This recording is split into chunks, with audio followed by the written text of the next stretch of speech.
Speaking of the MCU, one of the big questions that has been floating around for almost 5 years now, ever since it was announced that Disney was going to try to take over Fox and they were putting in a bid to buy Fox, was, well, two-parter. One, when are they going to bring X-Men into the MCU? And two, connected to that, how are you going to bring X-Men into it? And for 5 years, we have heard theories and theories and theories. I've come up with theories. I've heard hundreds of theories. Rob, you've heard me say many times, I have yet to come up with or hear a good theory about how to bring the X-Men into. There's been some that are better than others. Some that are better than others, absolutely. But I've yet to hear one that I thought was like really legitimately good. Every idea I've come up with and every idea I've heard always comes with a major asterisk or a major down point to it. Whether it's the idea of they just come into being now, well, then that erases everything about the X-Men, the history of them facing persecution in the world they live in and all that kind of stuff. It gets rid of that. The idea that they are here and they have always been here. Well, that creates problems continuity-wise and all that kind of stuff. And then 1,000 theories in between that I have come up with and other people have come up with, and none of them have sat right with me. None of them have ever sat right with me.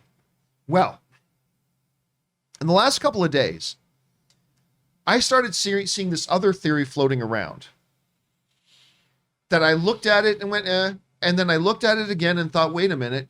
And then I looked at it again and I thought, oh my God, how have we missed this? I have heard now easily the best theory I have heard that number one, fits canon. Number two, honors the history of the X-Men. And number three, could bring them in a seemingly seamless, non-contradictory way at all. And Rob, you and I started talking about it before the show today, and you had just mentioned to me, you had heard the same theory yesterday. Yeah, last night somebody said, and I want to give the website credit. It was reported. I'm seeing it all over the place. Yeah. I don't know if there's any one place we can point to. But when I did the same thing, somebody sent it to me, and I went, because I started, I'm like, and I was thinking about what's already happened in the MCU. Yes. And what's happening right now. And after watching the Multiverse of Madness trailer, I was like, and first of all, people have to understand the way I love Star Trek, the comic equivalent for that for me is the X-Men. Like I started reading X-Men and Teen Titans kind of at the same time, like 1980. And they had their big crossover. There's a great X-Men Teen Titans crossover. And I'm a huge X-Men fan. And when I heard this, dude, like you, I had more of a knee-jerk reaction. Like, of course. I was like, that. Yeah, for me, it sank in. It had to sink in. When I first heard it, I was like, that's genius.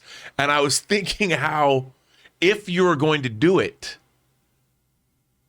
we have the movie that it would be done in. So here's what it is we're talking about. The theory goes something like this, and there's a few minor variations of it, but it goes something like this. And again, let me set up the problems again. If you say that they just come into being now, then you're getting rid of everything the X-Men are supposed to be and represent from a DNA level. They are a living allegory, if you will, said Stan Lee, about, social, radical social justice, the idea about civil rights, as civil rights, all that kind of stuff, the history of it, facing prosecution, blah, blah, blah, all that kind of stuff. Here's the theory. It all revolves around Wanda Maximoff. Now, we all know that in the House of M, that one of the most iconic panels of comic book, at least in the X-Men world, in the X-Men comic history, is the panel that is a close-up of just the nose to chin and lips of Wanda Maximoff uttering the words, "No more mutants." In which part in the X-Men world of the comics, she eradicated 99% of the mutants that were on the world. Only a few survived and were still around.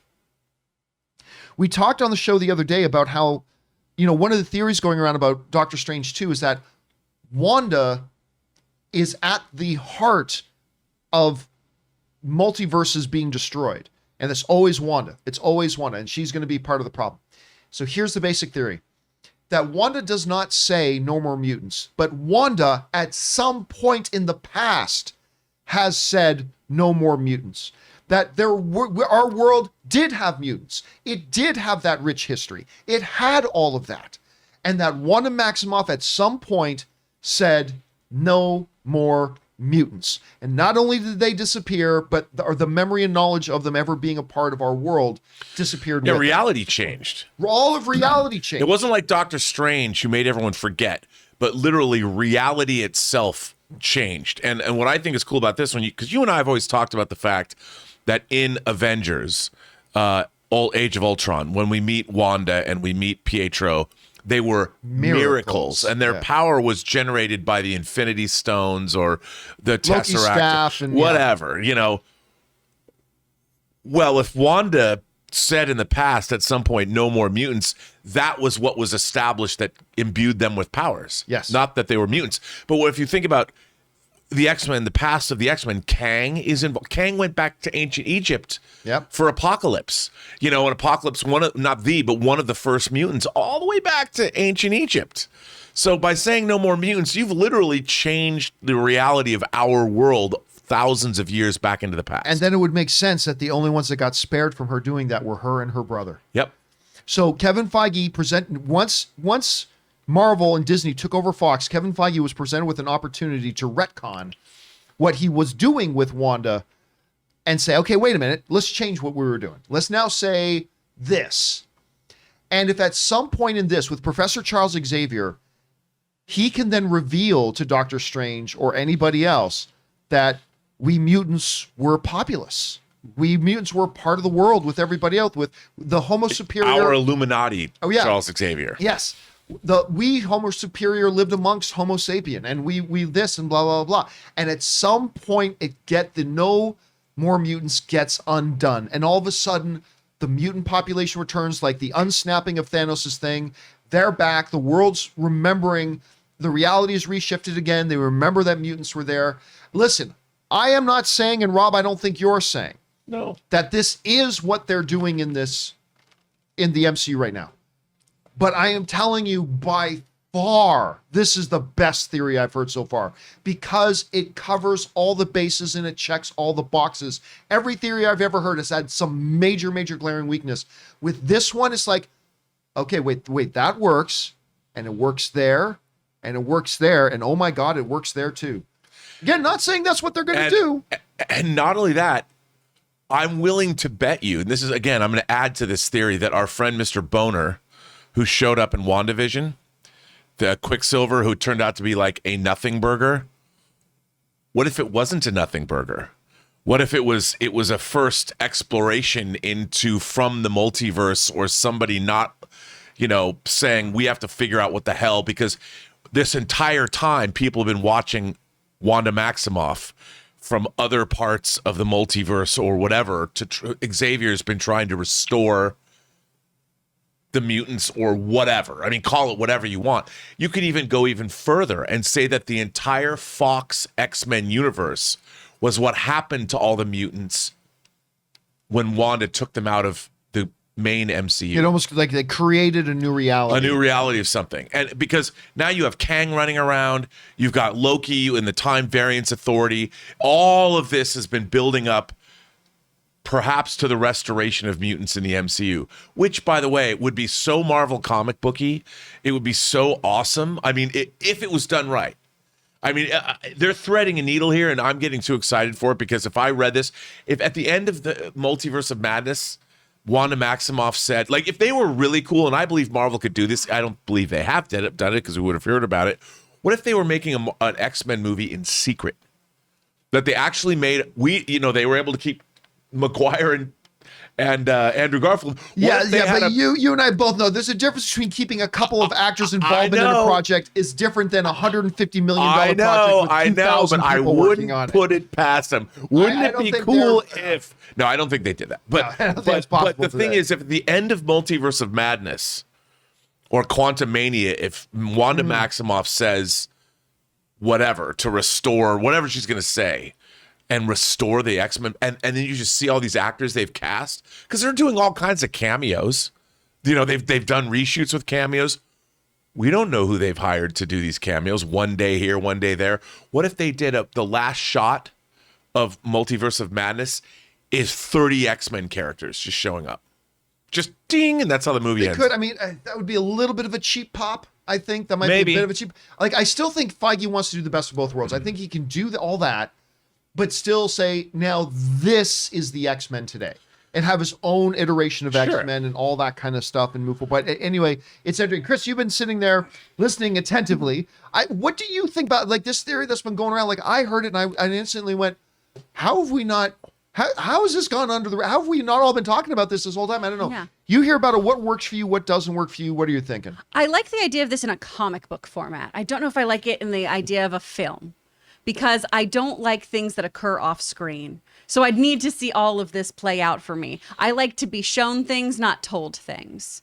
So I think you'd get them They shown would to have you. to show and it. that's They what would I have would to show I would it, just yeah. need from this, as opposed to just like this happened, da, da, da. But I'm sure the good people at Marvel would take care of that. I've also seen the opposite of this though, where it's her having the panel and they've just edited it out, so she just simply says mutants so that they exist. I think that's another way to take it too, but I do like it being wrapped up in her trauma. This is why we had them be experiments or miracles or whatever, as opposed to mutants, because that was always just kind of hinky. I never Yeah, really right. enjoyed that. I didn't like that either. And then they made it work more with the chaos magic and everything that we saw through WandaVision. But I do think this solves a lot of continuity issues that comic book fans went, that's not really what I wanted. Which I know we don't always have to give them exactly what they wanted. The comics are different than the movies. But I do think this is a best of both worlds situation that would make moviegoers and comic fans very happy. And I have to say, in the Secret Invasion storyline that they did in the comics, we find out that some of our heroes that we thought were our heroes for years turned out to be Skrulls. Yeah.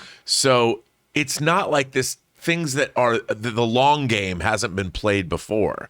Exactly. All right, guys, question is for you.